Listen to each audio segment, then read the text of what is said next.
I'm getting rid of books today.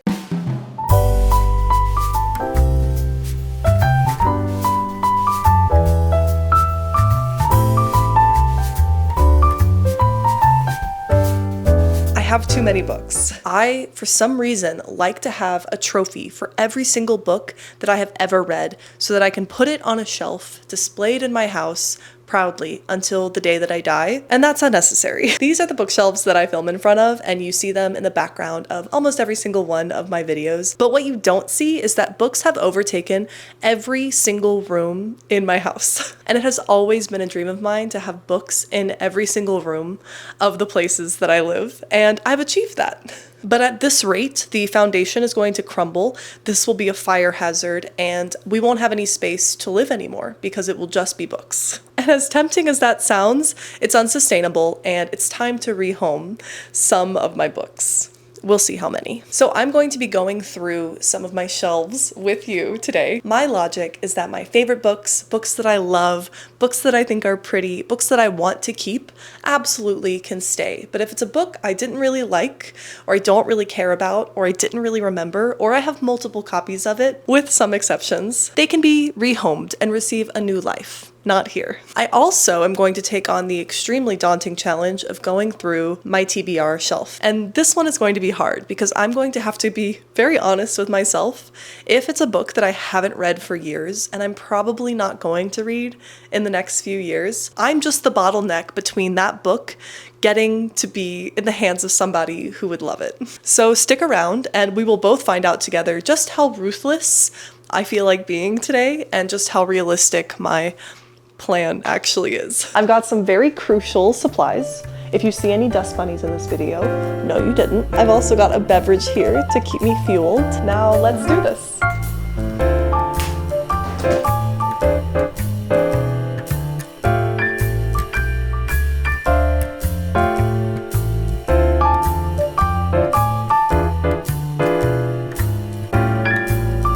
I tell on myself a lot by posting videos with the date in the background, so you can see just how good at procrastinating I am.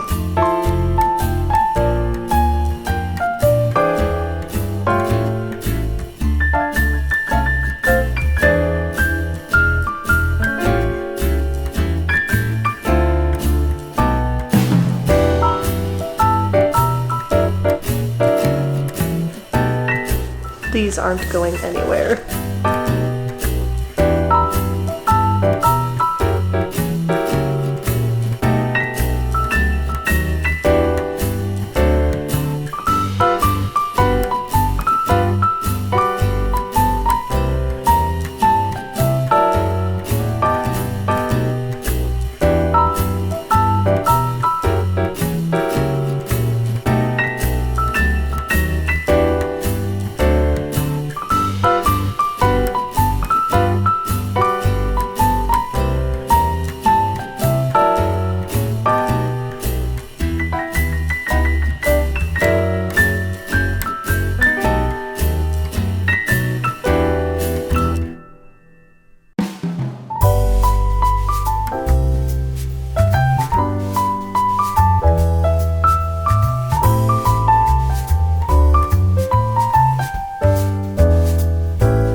These shelves are done, and I'm getting rid of so many books. Even if I do half as well on my TBR shelf, so far, I'm calling this a win. Look how good it looks. And I even left a little bit of space on it so I can accommodate more books. Not bad, right? These are the books I'm getting rid of, which is honestly amazing. I'm very proud of myself. First up, we've got some romance here, as well as some graphic novels down there at the end. Then we've got some of my favorite fantasy novels, plus my shrine to Ava Reed, of course. Down below, we have more fantasy bleeding into some sci-fi, plus a stack of my favorite gothic novels, mostly vampires. Then we've got some more sci-fi, and below that we have more fantasy sci-fi plus some young adult novels. Over here we have some of my favorite feminist Greek retellings, plus some of my favorite contemporary novels and my poetry collection. Here's more of my favorite literary fiction and contemporary fiction on the shelf with my brie. I forgot to make room for Emily Henry on the romance shelf, so it hurts me, but she's here next to my horror novels. Ultimately, I think I will get another shelf and have it be dedicated to romance, and Emily Henry will have a spot there because this, every time I look at it, it bothers me. This isn't going to work. And down here, we have more of a miscellaneous shelf. There's some contemporary, some historical, some errant, trade backs, all that good stuff. It's just got room to grow, and also my eyes come down here the least, so I don't mind it being a little bit more mismatched, if that makes sense. Now it's time for the hard part. This is my TBR shelf. These three are double deep, and there are two stacks over here that are at least knee height. The bottom shelf is a bunch of old children's books and old art books that are from my childhood that I just can't part with. And then all of my Harry Potter editions fit perfectly on this second shelf. I've got the original series that I had growing up, as well as other various editions that I've been gifted throughout my life. These have just slowly moved throughout the house out of the public eye as I've been disappointed more and more by the author of my favorite series growing up. And now they're in the bedroom just for me to see and of course feel all the mixed emotions that I feel when I look at them. Maybe eventually I'll find a better home for them, but right now they just fit perfectly inside of this shelf. I'm not touching them today. I'm going through the hard stuff. This is the challenge that we will be tackling today. I really want to get my TBR tightened up, so let's try this. Wish me luck. Also, I'm about half of the way into A Sorceress Comes to Call, and I'm loving it. It's so good.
Well, there you have it. I have gone through my entire TBR and I have a giant amount of books that I was able to decide I didn't want. I am actually shocked at how successfully ruthless I was. By giving up some of these books, there's a chance that I'm giving up an opportunity to read the greatest book of my life. But you know, I was already missing out on that experience by leaving it collecting dust unopened on my shelf. So at least they can go find new homes. Some of the hardest ones to let go of are these gorgeous special editions, which I bought purely because they were pretty. And I went ahead and looked on Goodreads, and unfortunately, they don't have good reviews. So even though they're beautiful on the outside, apparently they're not beautiful on the inside. So those I might try to sell so that I can make back what I paid for at least. The rest I will probably mostly give away. I can donate some to the library or put in lending libraries around town. I also know a few of the local bookstores in the area buy back books in exchange for store credit. So that might be a good way to get new books that I'm excited about as well. But yeah, I think that's all for today. I think I'm going to count them, sort them, and then figure out which books are going where.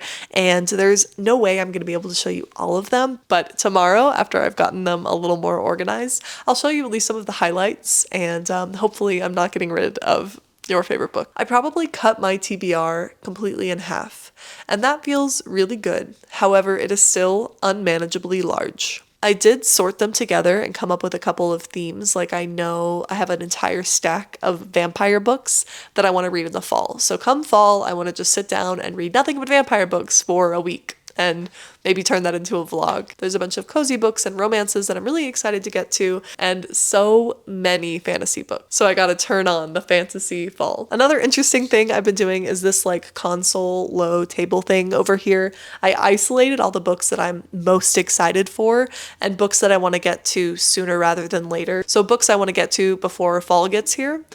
There's no way, looking at that shelf, that I'm going to get to all of those in the next like 5 or 6 weeks. It's just not humanly possible, not for me at least. But it is just nice to have them like front and center every day. So every time I finish a book and I put it there on my books read for the month, I can look and see all the books I'm most excited to get to next right behind it. Does that make sense? Not really. I can also turn it over every season, so when it's time to make my fall TBR, I can go ahead and reorganize that. The last thing I'll say before I pick up all of the books on the floor and my bed and put them somewhere that I can go through them is that I highly recommend just getting rid of books that aren't exciting. It seems so obvious, but every time I picked up a book and I felt just like an obligation or a sense of like, I really should read this, like that told me everything I need to know. I'm not excited to read it. It goes. So that's pretty freeing. Who knew that that's all it took? Anyway, I have consumed copious quantities of dust, and I have let you see the inner workings of true chaos. So hopefully tomorrow I will have all of these books counted, organized, and I can go through the highlights of what I'm unhauling and why. Like some of these books, I have no idea where they came from. I don't know why they're in my house, but it's time for them to go. And hopefully tomorrow, or in a few seconds when you see me, I will look a lot better than this. So bye. I haven't counted them yet, but I will before I post this. And this is the total number of books that I am rehoming. There is no way we have the time for me to show you every single one of the books that I'm getting rid of, but maybe I can show you some of the highlights and explain a little bit as to my reasoning for it. Yesterday was kind of a blur. I was just fueled by dust and pledge fumes. I do think ultimately I need another bookshelf. I have no idea where I'd put it or how I'd organize it necessarily, but I was just putting some of the books that I read last month on the shelf that I don't need to have out anymore, and I'm already running out of places to put new books that I read. So while this was a necessary clean out, I feel like I just delayed the problem a little bit. Anyway, let me show you the highlights of the books that I'm getting rid of, and if I'm getting rid of your favorite book, I'm sorry, I don't have anything to say for myself. I think it's time to part with the Outlander series. I read the first 5 of these before the TV show came out. Then when the TV show came out, I think I reread the first couple and lost steam again. So I don't ever see myself picking it back up and making it past that 5th book. I'm okay with where the story ends in my head, and I'm not particularly invested in Jamie and Claire's Spawn. Even though I share a name with one of the main characters, I'm not really into the Brianna and Roger storyline in both the books and the show, and maybe somebody else can enjoy this massive series. As of yesterday, I've decided I'm not keeping any Christmas romances anymore.